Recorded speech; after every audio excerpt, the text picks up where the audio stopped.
Hey, good evening, everybody. This is Patrick from the Poison Pen Bookstore, and we're here with another of our virtual events this afternoon. And really excited to have Flynn Berry here, her first official bookstore event on publication day. She's going to be talking about her new book, Northern Spy. And Flynn was nice enough to sign a bunch of copies for us, and I still have some right here at the store. And during the course of the discussion, I'll put in the comments field a little link to our store if you'd like to purchase a copy. And and then our good friend Adrian McKinty has come in to kind of guest host this program tonight. And this is, of course, a copy of his latest book, The Chain.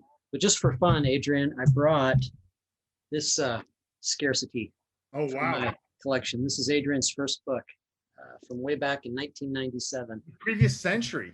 Yes. Um, and so Barbara's joining from her home office there. And welcome, everybody. It's great to have you all here. So thank you, Patrick, for kicking us off. Flynn, a glass raised to you. Adrian has one too. It's wonderful to join you on publication day. We were so excited when you came to see us with your second book in 2018, A Double Life, which was, if not, well, we could say perhaps loosely inspired by Lord Lucan, whose mysterious fate we are never going to know. But Flynn won the Edgar for Best First American Novel for Under the Harrow in 2017. And her new book that Patrick just held up is a new Reese Sunshine Book Club pick, which is really exciting. So congratulations. My question to you, Flynn, would be, why is a nice American girl from Los Angeles spending her time writing two British and now an Irish mystery? Yeah, so most of my family is from Ireland. I haven't gone down the kind of rabbit hole of DNA and ancestry, but we are mostly Irish, and I feel like I was born in the wrong country. The first time I went to Ireland, I landed, and it felt like that scene in Peter Pan when their shadows stitch back to the bottom of their feet. It just felt right, and I feel so at home there. And I think it's partly because all of my favorite writers growing up were British and Irish, and so it's this landscape that's partly fictional in my mind and partly real, and that I just find such intense pleasure spending time in, and I would like to go back permanently, but my family's all in the US. Well, Adrian, who is espoused a deep knowledge of Los Angeles, is going to instead show us his deep knowledge of Belfast, which is, after all, his home city. I am going to absent myself for a while because there's too many people on screen, and Patrick, who is Irish and far more knowledgeable than I about the territory you're going to cover, is going to lead this discussion, but I'm going to lurk and I can come back. So Adrian, over to you, my dear. Hey, thank you, Barbara, and congratulations, Flynn, on your publication day. And I really enjoyed Northern Spy. And when you said that you went to Ireland, I mean, everybody always goes to the Republic of Ireland, but very few American tourists ever venture north of the border. What sucked you up into the province of Ulster? Was it just curiosity? Did you have family there? Or what was the motivation for that?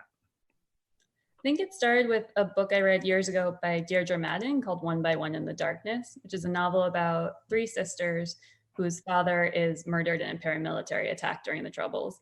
And it's one of my favorite books of all time. And the way she describes the landscape and the kind of beauty of ordinary life coexisting with the conflict just really struck me and got under my skin. And so it was a place I very much wanted to visit. I spent time in the Republic of Ireland as well, but I feel like my heart really was captured by Belfast and by the town of Grey Abbey, where Tessa lives in the book. Sure, and, yeah, and by the North Coast. Tell us a little bit about Tess. Set up the book for us and tell us a little bit about Tess. Right, so the novel is a psychological thriller about two sisters, Tessa and Marion, and their entanglement with the new IRA in Belfast. Tessa is a producer at the BBC. She produces a political radio show at the BBC in Belfast, and she's the mother of a young boy. She's the mother of a 6-month-old baby. And Marion, her sister, is a paramedic who we find pretty early on in the book has some shadowy involvement with the IRA, and Tessa's trying to understand what it is. And this is kind of set in the near future, like the tomorrow or like a month from now. That kind of vibe, rather than historical Troubles novels. Yeah, I started off writing it set in the Troubles, but it felt the more I was writing it, the more it felt contemporary. I think, Yeah. particularly as an American, I grew up actually in New York State, and I remember 9/11 when I was 15. I remember all the terrorism attacks and the huge responses to terrorism that our politics has been shaped by ever since. And so it felt really contemporary to be writing about this kind of life lived against the backdrop of these changing threat levels. It didn't feel like it was historical. And I was also inspired by an article I had read years ago, not that long ago, that said that the new IRA was using Brexit as a recruiting tool, and that they're actively recruiting new members and planning attacks, and that any infrastructure on the island of Ireland would be a legitimate target for an attack. And so it seemed like there's still so much tension under the surface. It's really funny. It just feels so, you obviously wrote this like in the last year or two, but it feels so contemporary. I don't know if you caught the news from yesterday and today. The town I grew up in, Carrickfergus, was engulfed in riots last night and the night before and the night before, all on the surface Brexit related rioting. So there's police Land Rovers, there's the helicopters up again. And it's funny, your book is peeking into the future. We all kind of would hope that this was the future that may never come, or a future maybe a couple of years from now, but you're really peeking into today and tomorrow, all these tensions that are beneath the surface. So when you were over, how long did you spend in Northern Ireland?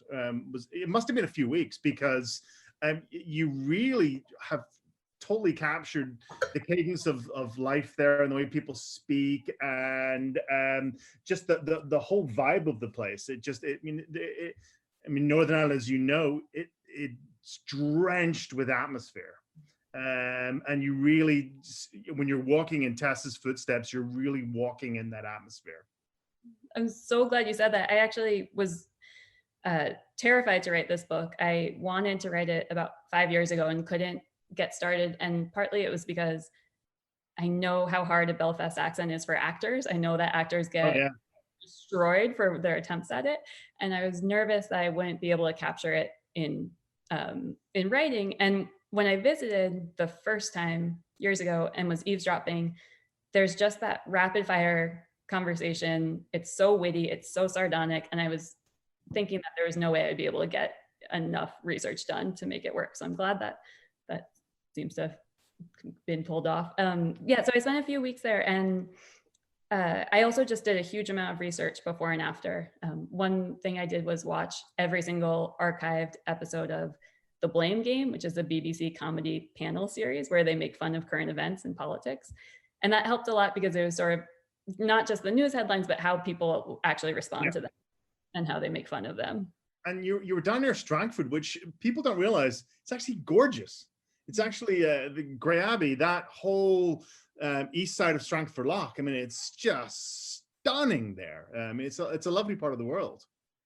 Yeah, I had Tessa living in a different village, and then while I was there, I saw, I think it was a bus sign with the name Grey Abbey, and thought it was such a beautiful name, and went and visited, and it was so gorgeous that I changed her whole home to it, because it just felt completely idyllic and yet so close to Belfast. So you can imagine how if things were kicking off again, you would feel that strange contrast between somewhere so peaceful and so idyllic looking being part of a complex zone still. That's what people, I don't think, realize. I mean, Northern Ireland has such, the lightness and the dark are so next to one another, just in terms of extraordinary beauty, extraordinary humor, extraordinary friendship, and people, the kindness, but also real horrible darkness, like the most evil people walking the earth, and scenes of incredible ugliness, and the juxtaposition, it's really quite extraordinary. And when you make that journey from Strangford Lough, which is idyllic, I mean, it's this just pastoralist ideal, and then go into Belfast, especially through East Belfast and places like that, you go through some politely would say housing estates, and unpolitely you could say slums, really, like, you know, real working class housing. So I love the way Tessa's journeys were a journey from the light into the dark and then back into the light again. Oh, thank you. And I imagine a lot of people have already read this, but Adrian's book series, the Sean Duffy Mysteries, he has the opening of The Cold, Cold Ground is this great scene where the police are up on a hill watching a riot, and they describe the beauty of the riot and how gorgeous it looks from afar. And there's the rain pouring down, and it looks like a ballet. And I think that is exactly right. Like from a distance, it looks so stunning and sort of otherworldly. But then up close. Tell me about these two sisters. Tell me about Tessa, a little bit more about Tessa, a little bit more about Marion. Yeah, was it based on family? Was it based on people you know, or was it just made up? So my mom is one of 6 children and 4 sisters, and it was definitely based on their dynamic and the kind of really intense love and way they can drive each other completely nuts at the same time. I wanted to capture that, and I think it's also really interesting to write about sisters because you have the same start, you have the same family, the same upbringing, and then you can sort of see what your avatar would be doing, like the life that you're not leading. Absolutely. And it was particularly interesting in this scenario with such heightened stakes. When I was over there researching, I heard about 2 sisters, and one of them left Northern Ireland and went away to university, and the other one joined the IRA. And so while one was studying in a university library, the other was lying in a ditch performing surveillance on a police station. Mm-hmm. And how is it possible that 2 women with the same upbringing could have such different lives? And so that seemed really fun to work with. But that was also fascinating. That's what made it fascinating. You're absolutely right. People in your book and in real life with the same DNA, the same geography, the same background, and yet they make completely different life choices. But what I really liked about the 2 sisters is that one of them isn't the black sheep. I mean, it's not as easy as that. They're both complicated people. You know, there's not one as the good girl. They're both kind of the good girl, but they go off and they make very different moral choices. Yeah, and I think that's also really interesting. I think I get really frustrated with Irish Americans who romanticize the IRA. I think it's so prevalent here. And it's because we've never had any reason to fear them, right? Like it was never our relatives who could be in trouble. So when you read about the Troubles and all these Irish Americans sending huge donations to buy arms or explosives, it's kind of maddening. But I think at the same time, the IRA is interesting because their goal is so morally sort of understable. Like the idea of ending colonialism, uniting the island of Ireland, I think most people can get behind that at some level. A lot of people. So it's interesting where you have such shadowy morality. Yeah, I mean, I like the fact that you waded into these waters and you decided not to make it easy. I mean, it's quite complicated on all sides. And I like the fact that you brought in, I love doing this too, because it's also true. Tell me about MI5 and how they get involved. There's no spoilers here. We won't talk about anything past the first third, but I think that can take us up to about the first third. Talk about how morally complex that situation is with the police, the security services, and that kind of situation. Yeah, I feel like I could have kept researching this book for the rest of my life, and I could have written 15 novels about the MI5 activities in Northern Ireland. It's just pretty nuts. It's there's still hundreds of agents in Northern Ireland from MI5. There's still a huge base there. And one woman described it to me as sort of a training ground, like that the agents would go to Northern Ireland to learn how to fight terrorism internationally. And during the Troubles, MI5 was so sort of threaded through all of the conflict as informers on both sides. And one statistic I read was that 1 in every 4 IRA members was working for the British state at one point. And so obviously that's led to really complicated situations where like you have an informer who's a British agent who's authorized to commit murder or authorized to be part of a terrorist activity because the sort of long game is going to pay off in the end. Yeah. So I think that statistic is completely true. I think about 1 in 4 of the IRA was actually working for the British, and I think about 1 in 3 of the loyalist terrorists were actually working for the British as either a fully formed paid agent or just a casual informer, which is extraordinary, because it's like you control all the pieces of the game and you're playing against yourself. It reminded me of, I remember when I watched The Departed, that Jack Nicholson, Martin Scorsese movie, when they're all trying to nail Jack Nicholson. And they're wondering why he keeps getting away with it. You know, the Boston police are trying to nail him, and the state troopers are trying to nail him, and he keeps getting away with it. And the reason he keeps getting away with it because he's informing for the FBI. So he's actually an FBI agent, and that's kind of the way Northern Ireland was as well. You know, how do these guys keep getting away with it? And there's a reason for that, because there's wheels within wheels within wheels. It's an incredibly complicated situation. Not saying that your book isn't complicated or hard to follow or anything like that. I think you took the complex situation, and with the real clarity, you gave us these characters' moral choices and the decisions they had to make. And also, I think you showed us that with every moral decision, it's a slippery slope. You just make one little step, and then it leads to another little step and another little step. And before you really know what you're doing, you've got yourself in over your head. Tell me a little bit about I'm really fascinated by this because my sister worked at the BBC in Belfast. Tell me about that milieu. What attracted you to that? So I started off just listening to political radio shows as research. And then I was listening to the politics podcast hosted by Mark Davenport.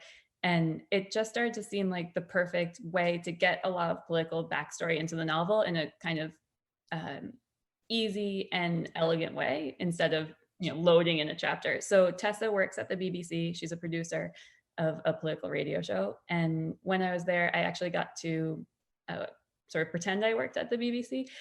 I shadowed a producer, and I got to sit in on live recordings and watch the sort of chat with politicians before the interview started. And it was really strange because at some point I was making tea in the staff kitchen. I had a badge around my neck, and I just felt like I had become my character in this very sort of surreal way. And it was lovely. It was just the best way to get some level of authenticity to being a producer without having had that job. And then I also had a producer who I had shadowed read the whole manuscript and give me notes on what seemed inaccurate. So if someone made a comment and she said, no, they wouldn't say that. And then her teenage daughter sent me a list of Belfast slang, which I could. Right. I could tell you'd actually been in there because I knew you went through that security guy, and I recognized the badges from around the neck. There's big paper plastic badges that they make everybody wear. But it just seems I thought it was really interesting because you're writing this book as from an external POV, and you're writing this tough story, but there seems to be real love for like the people and the culture and the city in there. It's like you really you can tell that Belfast really got under your skin. I think it was especially the women that I interviewed. I interviewed a security journalist, the producer, a woman named Maria Cahill, who's a journalist and politician. And each of those interviews, I arrived thinking it would be, like a 20-minute coffee. And we ended up talking for hours. And I completely fell in love with all of them and really wanted to capture the women of Belfast in particular, and how the women I met were just tough as nails. They weren't bullied by anyone. They weren't scared of anyone. They were paramilitants and leaders of organized crime and laughing about the threats that they got. Yeah. And it's just a really fun type of character to write, I think. I think that's so important that you said that, because when you get Troubles narratives or narratives about Northern Ireland, so often we get this macho male perspective. And every time you see an American movie, it's always this conflicted, usually a handsome actor like Brad Pitt or Mickey Rourke in his super handsome phase, is there, and they're wrestling with, these moral dilemmas or whatever. And the women are always in the background, side characters, tutting them over their washing, whatever. But here, the women are front and center of the story. And I think that's, it's, not before time, but it's also very, very necessary that this story is told from that point of view. it drove. I don't know how you felt about Anna Burns's book, Milkman, but it drove me crazy when I read the New York Times review, which was a bad review of this book that won the Booker Prize. But the New York Times, it was so condescending and arrogant, and said, "Oh, we've heard this story before. We can't understand what these people are talking about." And I was thinking, you've never heard this story before. You've never once ever heard the women of Belfast ever tell their story, because I've seen all the movies that you've seen, and they're always excluded. And so I think it's absolutely crucial that this is a woman's story from a woman's perspective, and these two sisters. And I love the fact that it's also a story about motherhood. And tell us a little bit about Tessa's relationship with her child and her relationship with her own mother. So I also just wanted to mention, I had heard an interview you gave years ago where you said that IRA men get great casting and the cops get terrible casting. It's true. There's such a strange, you have like Cillian Murphy as an IRA man, right? He's gorgeous. It's always the most handsome actors. Yeah, we do romanticize them. And I love Milkman. I think that perspective of the girl just trying to walk along the street, reading a book and getting harassed by a paramilitant is really important. And same with Dairy Girls. I think Dairy Girls did such a good job of showing it in a realistic way of what it would be like to be a teenager. And and with the mother, I think that just came really naturally because I had a baby while I was writing the book. That's what I was wondering. How old was your was it your first or second child? My first kid. So I started the book in my first trimester with him, and then. Oh, you were pregnant. Yeah. Oh, wow. Yeah, it was interesting because I think I felt so worried a lot during my pregnancy, and the book was kind of a tow rope, so I could put all my sort of fears from my kid into it, which helped a lot. And then so she was pregnant in the early drafts, and then once he was a baby, I changed it and reworked it so she has a 6-month-old baby, and I was sort of writing it in real time. So when my son Ronan was 6 months old, the baby in the book is 6 months old, and he grows to be about a year old. And right.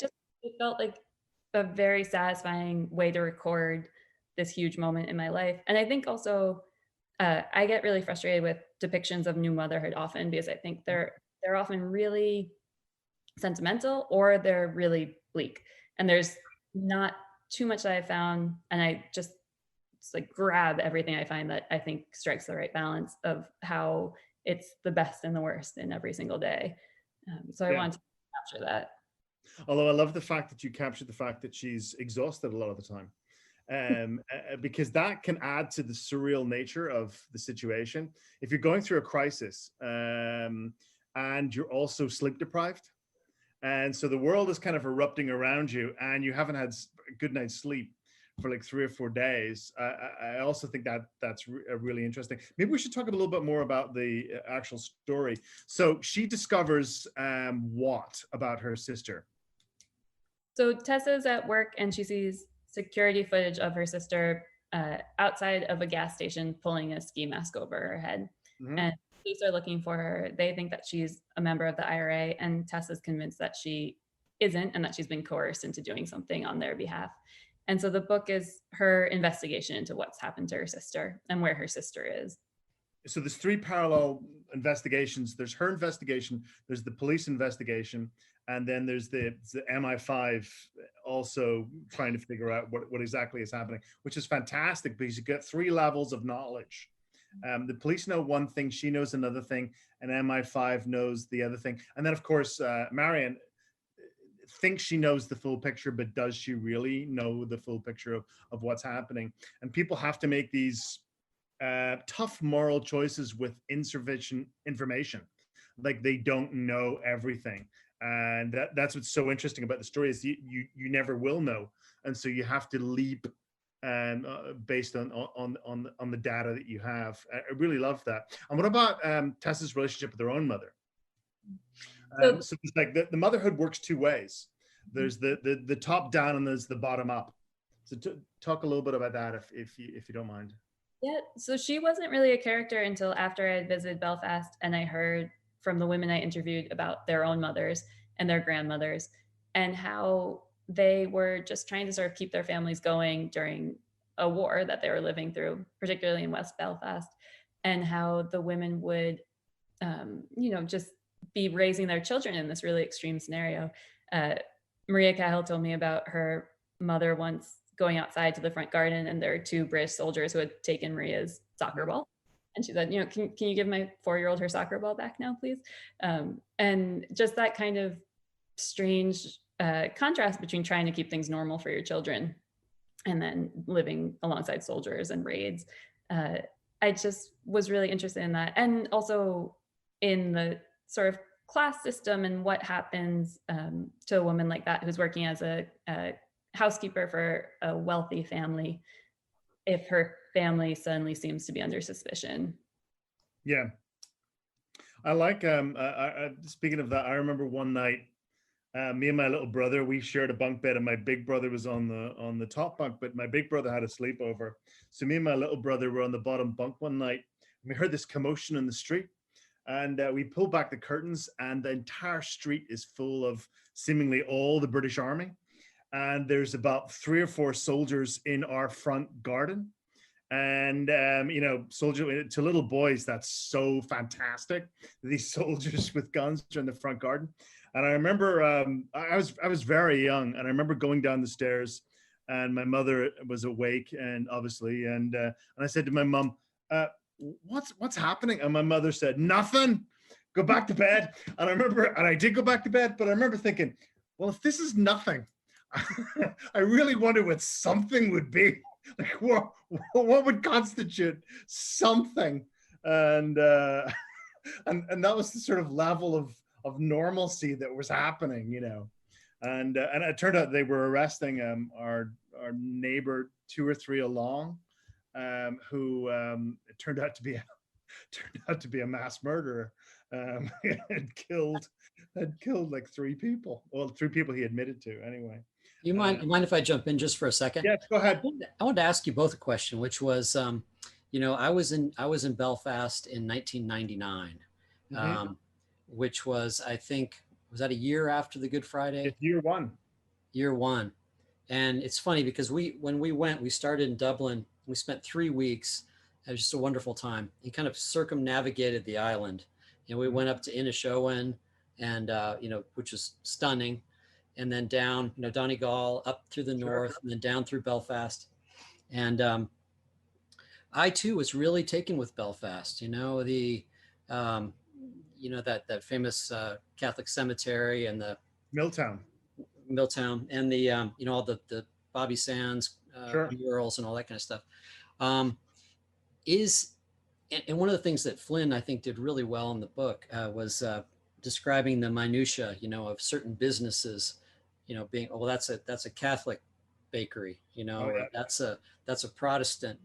You hear about the Shankill Road and the Falls Road, and these very almost a segregated city in some respects, with a lot of uneasy mingling. Has that changed a lot in the last 20 years since the agreement, or is it from what I'm hearing, it's kind of going back and coming apart again? Well, Flynn, as an outsider, I think will have a more interesting POV than I would. But there's a book I know. It's called The City and the City by China Mieville. Did you guys ever read that? Brilliant book. It's a wonderful novel, and it's about 2 cultures coexisting in one city, and they don't even look at one another. And I almost feel that's like the best novel ever written about Belfast, because it's set in Eastern Europe, but it just feels like Belfast to me.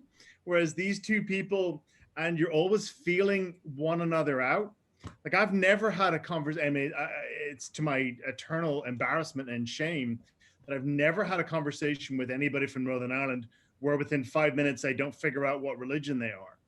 And I'm trying not to. I don't ask them. I don't ask them what primary school they went to, which is obviously a big clue. I try so hard not to, and yet I always figure it out, because of these social clues or things that I have asked in an odd way, And so I find that quite depressing. What What are some of the subtler tells?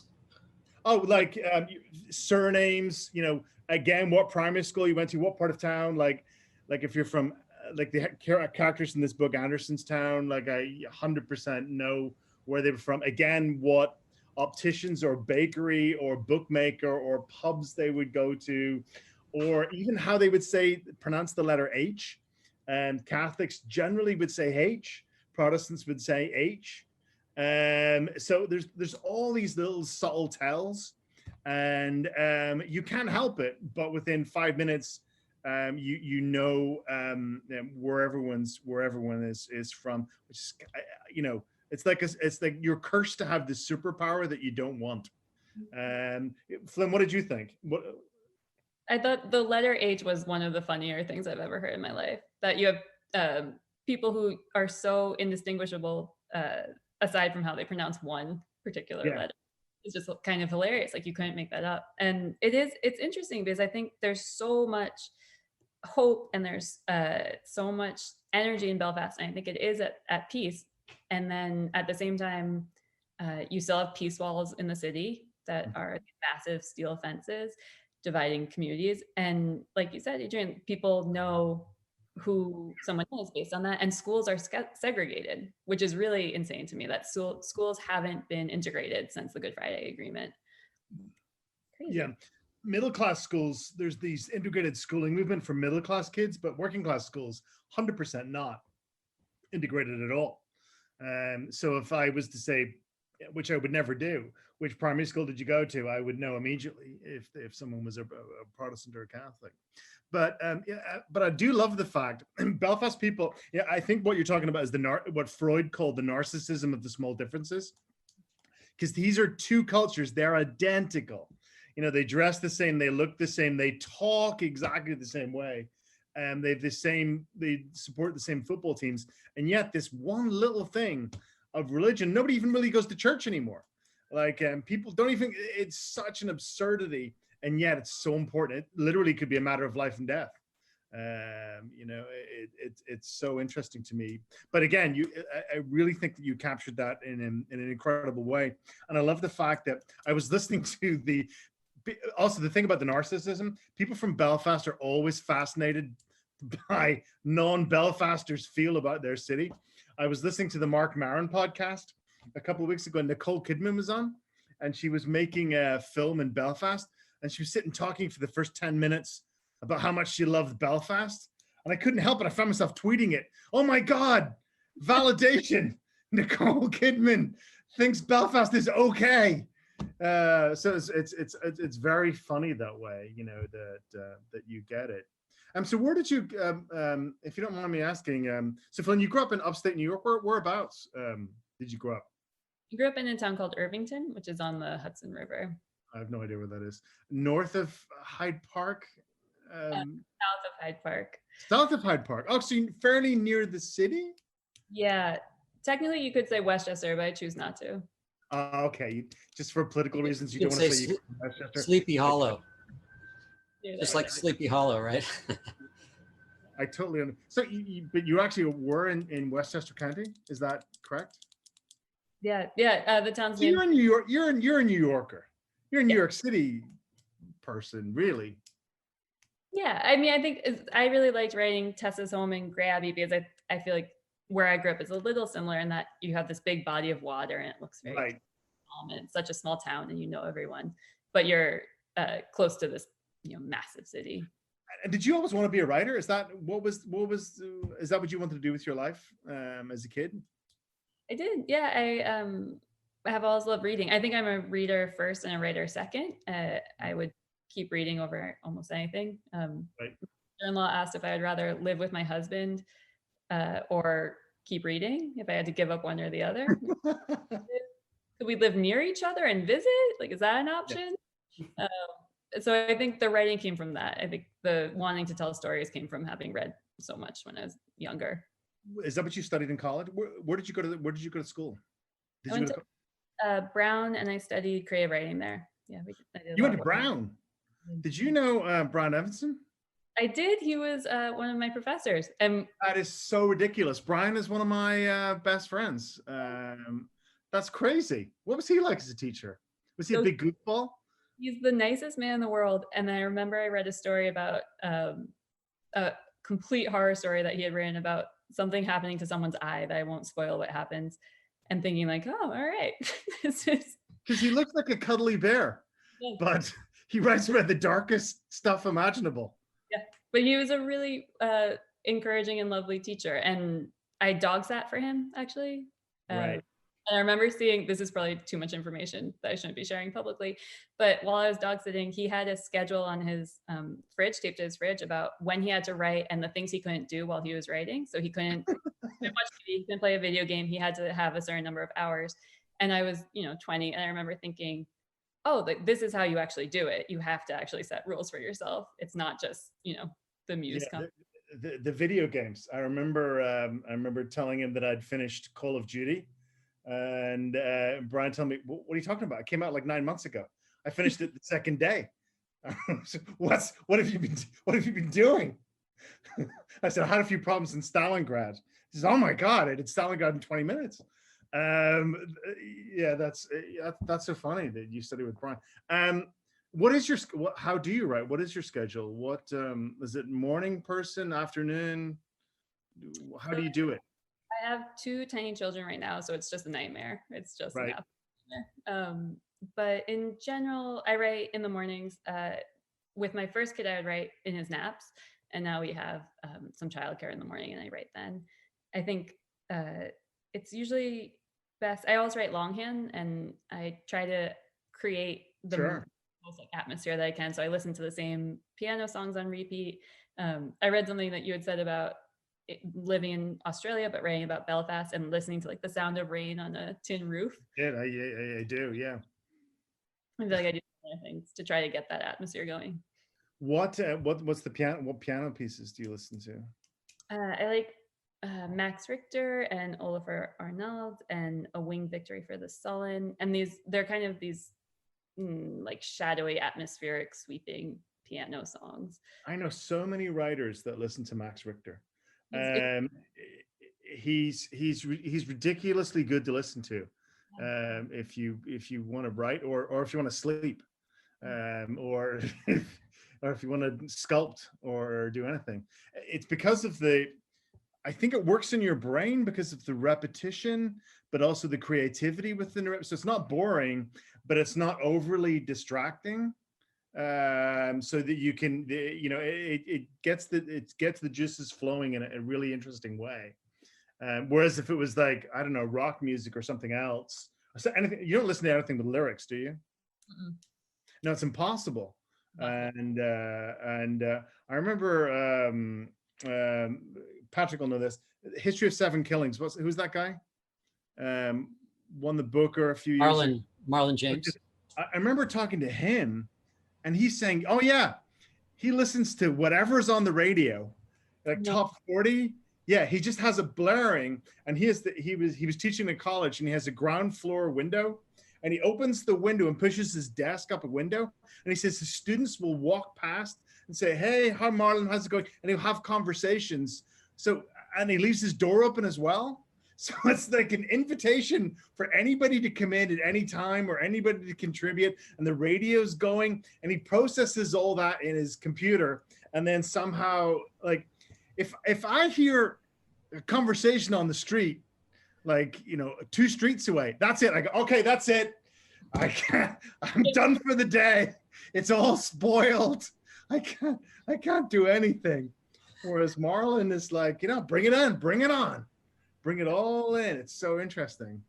Yeah. What's your desk, Flynn? What is your desk like? It's clean. Is it tidy? It's an IKEA table. Okay, good. So is mine. And it doesn't have anything on it. So I write on just plain printer paper with like a cheap ballpoint pen, which I think is good. Then you can try out a lot of different things and you don't feel like it has to stick. That is so fascinating. So your desk is empty. You just have sheets of paper and a pen. Mm-hmm. So if you were transported back in time 400 years ago, you'd be fine. I'd be so happy. I say that all the time.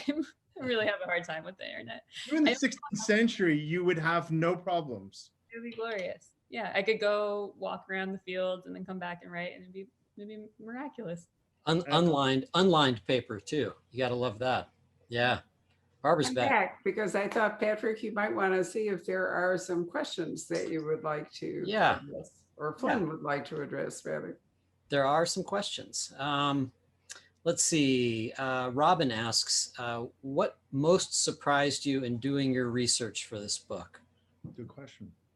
There was just so much that I couldn't get into the book, and I wish I could have.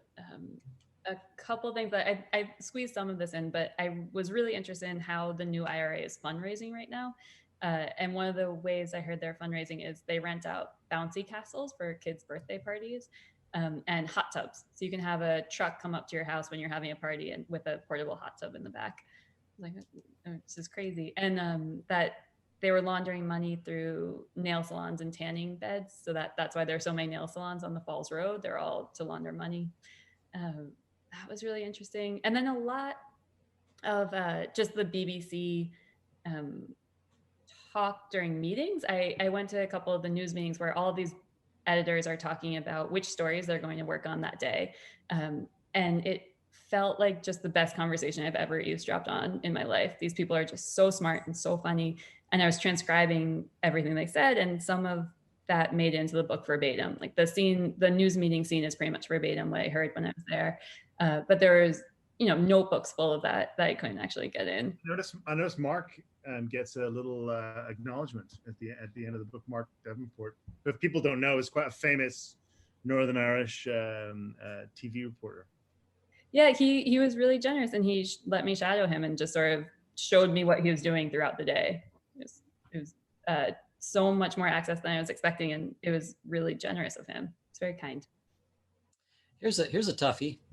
Did your opinion of the IRA change in the process of writing this book? That's really interesting. I think I can see it from all angles. I think you read about why certain people were radicalized. You read about, there's a politician, Martina Anderson, who served time for explosive charges. And she talks about how when she was growing up in Derry, her house was kicked in by soldiers. It was searched constantly. Male relatives and family members, male family members and friends would just go missing. They would be interned without trial. And you can see how someone would feel like they had to take up arms if they felt that level of threat or being under siege to that degree. But then I also read a book called Lost Lives, which is a encyclopedia of every single victim from the Troubles. So paramilitants and civilians. It's children, it's people who had no involvement whatsoever in the conflict and were innocent bystanders. And you read that and you think that nothing's possibly worth doing this. No sort of political goal could be worth it. Yeah. Well, I have a question for you. You mentioned some of the movies that have been made dealing with the issues. I guess a question for both of you: have you seen any films that you felt got it kind of right? Are they all Hollywood? I kind of like that film Cal. Did you ever see that? Oh yeah, on the Bernard McClaverty novel. I thought that was good. I'm not done with that one either. I think there hasn't been a single good one. But Flynn, over to you. I think it's really hard. I mean, so many of them are kind of cartoonish, like the Devil's Own with Brad Pitt as the IRA man. It just feels like no one's really gone into the subtlety of maybe the more modern era of the conflict. Like I think The Wind That Shakes the Barley, which is looking at the original, uprising, has more nuance to it. But it's hard. I think it's hard to do. I have a question, which is, Adrian's already kind of addressed it, is that it's easy to think that this is a religious conflict, that we have, Catholic Ireland and Protestant England, and that's where the problem is. But it seems to me that since religion, I was in Ireland 2 years ago. I've done several trips to Ireland.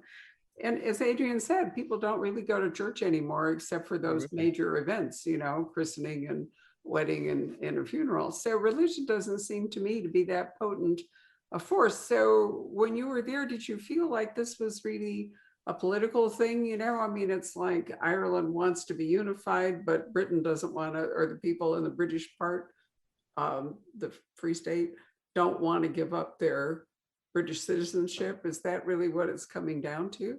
And if that's true, Brexit, it seems to me, is just going to create all kinds of tremendous problems all over again.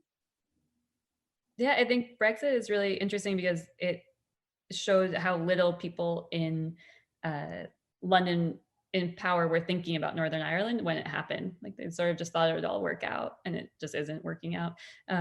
I think I'll be curious what Adrian has to say about that. I think what I heard a lot was how hard it would be to forgive a side that had done such atrocities. So you have this constant what about. So someone would mention one atrocity and then the other side can mention another one. And I think there hasn't been this big sort of truth and reconciliation movement that you have in other post-conflict countries where everything's been addressed. So there's just a lot that's still under the surface where people. I think that's true. South Africa famously had that Truth and Reconciliation Commission where everything was brought up, everybody confessed everything, and then they said, okay, it's all been talked about, now let's draw a line under it and move on. And that never happened in Belfast. They just said, okay, let's just forget about it, not talk about it, and that doesn't really work. It has to be processed somehow, but what you're doing is helping the process of it by interrogating it and talking about these issues. I think this stuff helps. I think talking about it and looking at it and exploring it through fiction or poetry or film, I think that really, really helps. And especially exploring it in a nuanced way and a non-schlocky way. I think that's really good. I think telling it through women's stories is a very effective way to do it because you've already talked about that. Mm-hmm. So often the actors and the points of view are male, soldiers or whatever. But I think, everyday life better. Who are we just talking to? A World War II discussion about, no matter how terrible the battles and the bombs falling and all the rest of it, people had to get on with everyday life. They still had to do their laundry and, cook food and, mind their children and the rest of it as all of this. Yeah, I think that's the thing that Flynn captures really well is that, it's funny, there would be an atrocity or something terrible would happen. And then the next day, everyone still has to get up and go to work. Somebody has to make the tea and stir the oatmeal and, get the kids. So Flynn, if this book has consumed you for so long, aside from motherhood slowing you down from 2018 to 2021, and anyone who's ever had small children has been in a stupor of exhaustion. There is just no way around it. When you have little kids, I mean, you're so tired all the time. It's amazing that you can function. But what do you see yourself writing next? I mean, you've done 3 books, none of which are connected to each other. What is it you think you'd like to look at now? I think first, it's been really hard to let this one go. So just to even that point that you were saying about how there's an atrocity and then everyone goes about their business. One of the stories I heard was how a bomb would go off down the street and people would be in a bar and would just like hold their hands over their pint glasses so dust wouldn't fall into it, and then just keep drinking after the explosion had stopped. And that still feels like such good territory for fiction. Like I'm so excited to read more books that come out about Northern Ireland, and will still be very interested in it and reading other works by other writers. For now, my new book is set in New England, but it's still early days, so I'm not talking about it yet, but it is in America. I feel like I had to finally sort of shift my gaze this way. I have a quick kind of comment, really. I remember I was talking to Ian Rankin, I don't know, last year or something, and he was talking about Rory Gallagher, or Gallagher, as you say over in Ireland, the Irish, famous Irish guitar player. And apparently he had a running gig I'm not sure if it's every New Year's, but in Belfast, no matter what was going on. And he had that had a real reputation of joining, kids together. Yeah. Are there other examples you can think of, Adrian or Flynn? There are lots of cross-community schemes and things to bring people together. And it's funny, normalcy flourishes, like even in, you know, a gray cement slab, there's always a little green shoot coming up through the cracks in the pavement. And, you know, that happened even in the darkest days of the 80s. You would always see like these little splices of normalcy. And, you know, Ian's a really good example, Rankin, because his wife's from Belfast. And he would talk, he's talked to me about how he would go over on the ferry in the 1980s. And it was always amazing to me to see tourists in Belfast in the 80s. Usually they were German, if truth be told. They were usually like German backpackers, and they're wearing shorts in November with full backpacks. But, you know, there was this, I remember this poetry collection came out a few years ago called A Rage for Order. And there was always that. There was always this desire, you know, to give the kids a normal life, to take them on a holiday, you know, to get, you know, there was this rage for, you know, let's try and bring all this chaos into some sort of rubric of order. And I think there was always little fragments of that happening all the time in amongst the chaos. There's a question here, just kind of following up a little bit on the MI5 stuff in the book. She says, how does one research the MI5? Which is kind of a fair question. So they have a public website that you can go on, and I actually filled out an application to join as an intelligence officer to see what they ask and what sort of questions they ask. And they have a really glamorous website that kind of targets working women. A few years ago, they actually started recruiting stay-at-home mothers. They started posting on Mumsnet, this forum for parents, to try to get women who had been out of work raising their families to come be agent handlers. So they're trying to make themselves seem like a kind of good modern workplace where you can have a good work-life balance. And so they're open in a lot of ways. But then the biggest way that I researched it was that you have a bunch of informers who have written memoirs. So they've talked about what it was like to be an informer and to work with an MI5 handler. And you can read that, which is a really interesting subgenre because they were publishing those books at like this huge personal risk to their own lives to come out as informers. It's interesting. Stella Remington, who she headed MI6, isn't that right? Yes. No, she was MI5. Was it MI5? Yeah. You know, she came here once, Barbara, and I think you were actually out of town at that time. I was always sorry I missed it. Yeah, that had to be one of the most fascinating, because I got to interview her in front of a little group of people. And, you know, she was talking about, you know, what it was like to rise up through the ranks, you know, of a very male dominated field. Sure.